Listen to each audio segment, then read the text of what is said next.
Here's my Dr. Phil story. Every year, Doc and his family rent a yacht for 12 days in the Mediterranean, and that's their vacation. And it's the only way he can get away, you know, because he is the most famous person in America. He's the most recognizable face, 6'4", bald dome head, porn mustache. You can spot him from any fucking where. And because he seems so approachable on television, and he really is approachable, I mean, he's a sweetheart of a dude, but people are always, anytime he goes out in public, they're just, oh, what about this? And that's fine at first, but eventually it will eat the skin off your fucking bones if you can't walk out of your house without somebody going, hey, my brother-in-law's all fucked up in the head, and I was wondering if you could just sit out for just a second. Come back here, asshole! And that's exactly how it happens. I've seen it, and so that's what they do. Well, this summer, my wife and I went on vacation to France and Monaco, and I need a break too. Sometimes I do 140 cities a year. I do more dates than any other comic, more cities than any other comic working the day because I just love fucking doing it.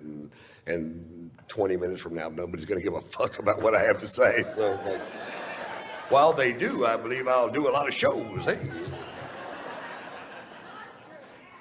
So we're in France and Monaco and having a great time, man. We're just I'm really in love with my wife. She's so talented. We have a fun life together, and we're there. And then one day the phone rings and it's Doc, and he goes, "Aren't you guys in Monaco?" And I said, "Yeah."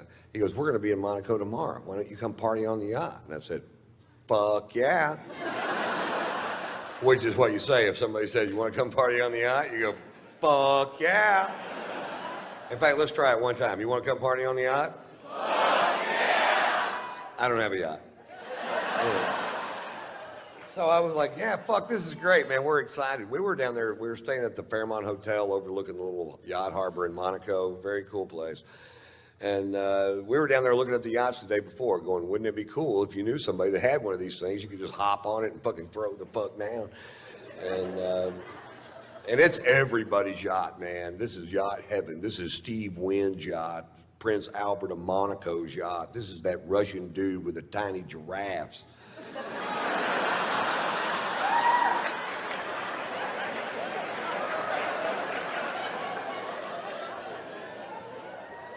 Anyway, they're coming in at 6:30 the next evening, so the next morning we wake up, or next afternoon we wake up and we go have this amazing lunch, and we're drinking this fucking great wine from France, probably. That'd be my guess if I had to guess, and I did have to guess. France.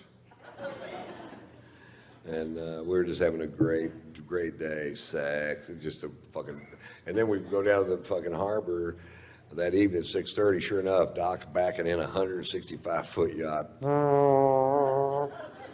I'm not sure that's how they do it, but.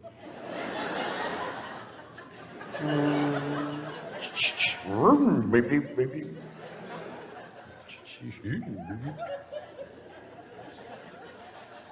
So the only way to get on the yacht is to walk on this gangplank to get on the yacht. And I'm walking on the gangplank going, nobody's stopping me. And we get on the yacht, and there's our friends from California halfway around the world. Are you fucking kidding me? How much fun are we having? I'm hugging everybody. There's a bunch of people on the yacht. Anytime I'm hugging you and I'm in a strange place, what I'm really doing is looking over your shoulder trying to find a bar. That's why I'm turning you.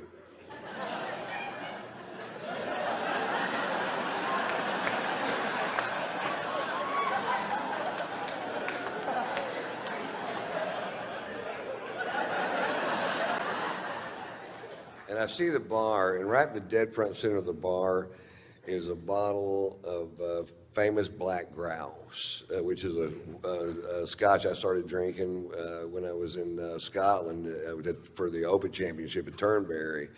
And you start looking at what the Scots drink, and that's what they drink. And I'm like, oh, fuck yes. And there they had a bottle of it on the fucking, it's kind of hard to find. And the bartender poured me a big old glass of whiskey, way bigger than this one. And I'm like, I'm in such a great mood. It tasted better than I'd ever tasted any fucking scotch ever. I'm like, oh, good Lord. What is that? That tastes like butter honey aged in Lindsay Lohan's pussy.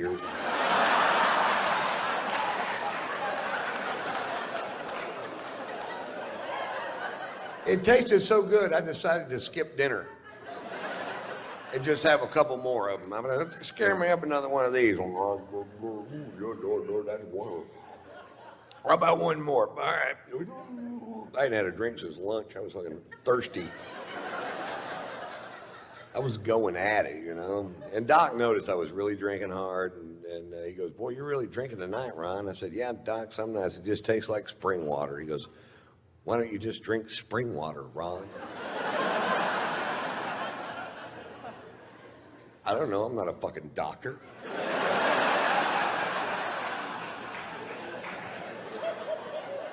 So this is going on for fucking hours. Now they really love Margot. They really love my wife, Margot. Margot's sung on Dr. Phil's show a few times, and they go everywhere to see her. And Margot's a 4.5 octave classically trained opera singer that sings rock and roll and jazz and whatever. She's been singing here for years. And Robin McGraw loves to goad my wife into singing, and my wife loves to be goaded into singing, so they make a great little fucking team. And so we're on the back of this yacht, and Robin goes, "Come on, Margot, sing for us." And Margot gets up. There's people on the back partying on all these yachts, and there's bars on the pier, people out there. And Margot gets up and she sings. They love jazz in France and Monaco. They have jazz clubs all over the place. And she gets up and she sings a jazz standard at full voice, which I don't get to hear her sing at full voice. She sings around the house, but not at full voice. And when she sings at full voice, it makes me cry. And oh no. And she finishes the first song at full voice, and people stand up on the back of all these yachts and start cheering. They go, "Yeah!" And I'm like, "Oh, how cool is this, man? They really dig jazz." I forgot how much they dig jazz. She gets up, sings another song, fucking screaming. And then people are gathering up around the back of the boat. And by song 4, there's 400 people behind the boat listening to her sing. You could hear a pin drop, just like this, pin drop. And she's just killing it. And I have a little secret. I am fucking hammered, man. I am so drunk. I can't even believe it my fucking self how drunk I am. I'm like, Jesus Christ, whoa. And I'd get a drink and I'd take one little sip out of it and I'd talk to somebody and I'd look back and it's empty. I'm like, anybody else drinking out of this glass?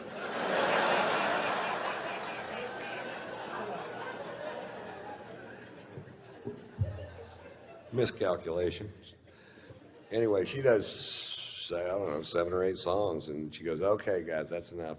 And she sits down, and Doc goes, "Well, Ron, you want to do something?"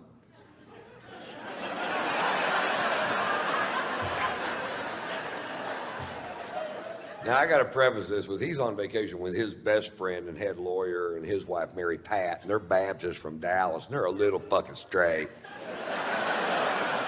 And they're about to find out my secret.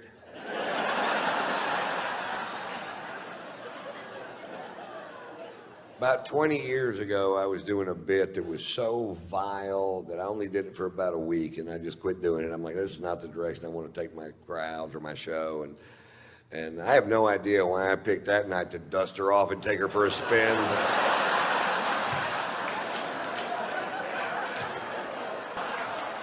Yachts are pulling up anchor on both sides of us as fast as they can pull them up. They're leaving the harbor so fast there's a surfable wake. There's a stampede of tiny giraffes diving off the pier, swimming towards the ocean in certain death. People are pulling their kids off the pier. I went, "I don't think they hurt me. I'm going to do it again." Doc goes, "That's enough out of you, Ron." And Margot's tapping me out. You ever been tapped out? Come on, baby, it's time to go. She's seen it. Come on, honey, let's just go back to the hotel. It's time for us to go. Come on, baby. Baby, let's just go back to the hotel. Come on, Ron. And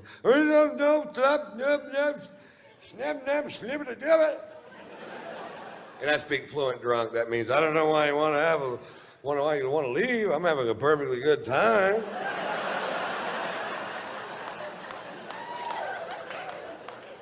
Turns out there was a consensus. I'm like, okay, I'll leave.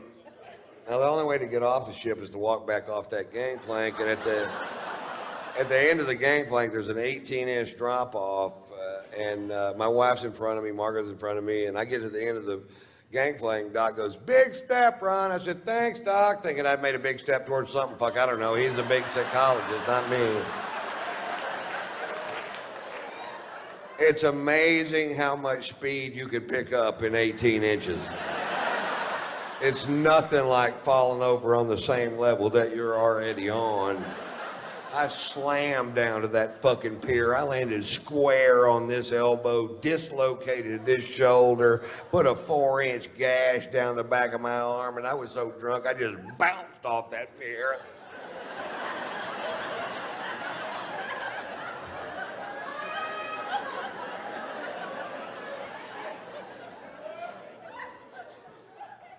Fade to black.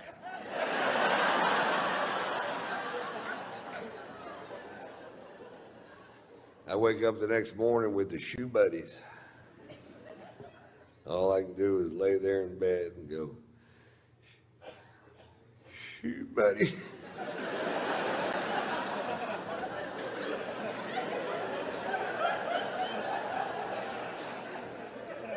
I can't move my shoulder.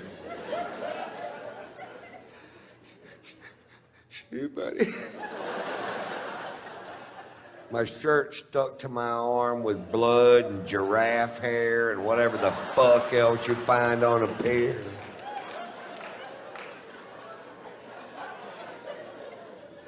"Shoe buddy." I have a wet Jolly Rancher in my armpit. Sour apple. Had to cut it out with a pair of scissors. You almost can't eat them after that.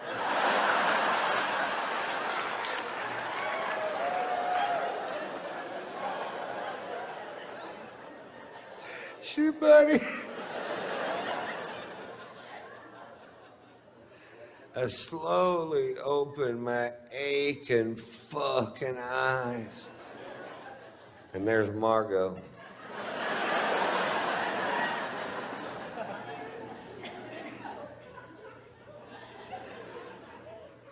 "What happened?" "You got really drunk last night, Ron." "What did I do?" "Well, you did the tits fucking Mamie Eisenhower story."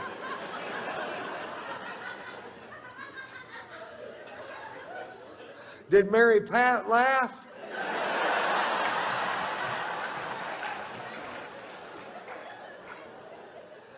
Mary Pat left is what Mary Pat did. "Shoe buddy." You think they're going to invite us back over to party on the yacht today? Because I don't know what's going to happen now, Ron. I don't know. Walks out of the room, slams the door. And I just start berating myself. I'm like, why do you do that, Ron? Why do you get so drunk it ruins things for other people? Why can't you just drink like a regular goddamn person? Is that too much to ask? You have a wonderful son and a beautiful wife, a great career. Why don't you make some changes in your life that'll make a difference in the long run? And about then the phone rang and it was Doc and he goes, "You guys gonna come party on the yacht?" And I said, "Fuck yeah!"